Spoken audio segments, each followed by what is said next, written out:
31 Storm Tracker Chief Meteorologist Jeff Castle with 31 Triple Doppler. Been dry for a little while now, so I guess it's time for a change. Yes, we're going to pick up some rainfall, which is not a bad thing. And the good news is it's going to move in and out. It'll be gone just in time for the weekend. So timing-wise, we can't complain. But for tomorrow, do plan on it being wet at times, starting first thing in the morning. Next few hours, we're likely going to be dry.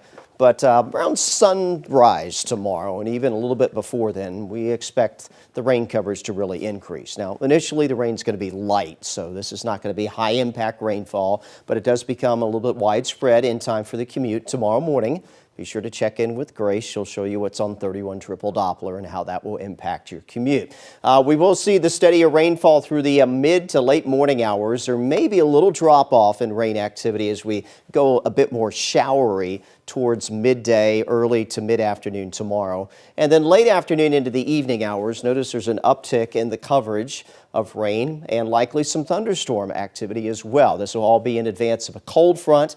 As that front moves through, you see the sharp drop-off in the rain chances as we head into Thursday night, and we will be back to dry weather and some sun on your Friday. Now, are we going to be seeing any severe weather? And right now, I think the potential for that's pretty low. Certainly the morning hours, we're not going to have any problems.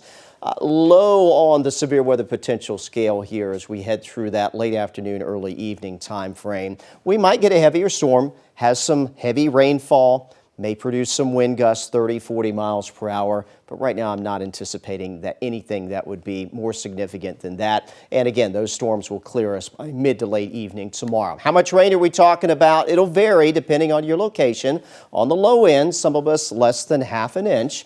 But where we do get those heavier showers and storms that come through, particularly late afternoon and evening tomorrow, we might see a couple spots where we see a good inch of rainfall, but I don't think that will be something that will be widespread across the area. Beyond that, it's just a temperature forecast. We do cool Friday behind the rain into the 40s, but a quick return to 60-degree weather over the weekend and early next week. And as we look farther out towards that Christmas holiday, we've been talking about this in recent days, nothing is changing in the data that would suggest anything different than this, which is likely going to be warmer than average conditions for Christmas. We're talking maybe almost 70 the way it is looking right now. Here's the latest with 31 Triple Doppler. Nothing yet on it. Cloud cover will continue to thicken tonight, and then here we go, around 7, 8 o'clock tomorrow morning, some widespread light rain moving through. That will move out, will be kind of showery through the afternoon hours, and then late afternoon, here we go, 5 o'clock.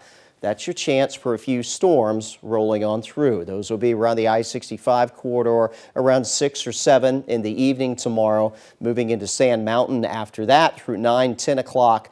And then by the time we hit 11 o'clock tomorrow night, it's done with. Skies will quickly clear, but we will be dragging some cooler air in. If you are traveling to Oklahoma to watch Alabama play Oklahoma in that first-round game in the college football playoff, decent weather there. Temperatures will be in the 50s Friday evening. And, of course, if you're not attending in person, you can watch it right here on Way 31. Overnight tonight, we drop back low mid-40s. Tomorrow, even with the clouds and the rain, we're still slowly going to warm through the 50s.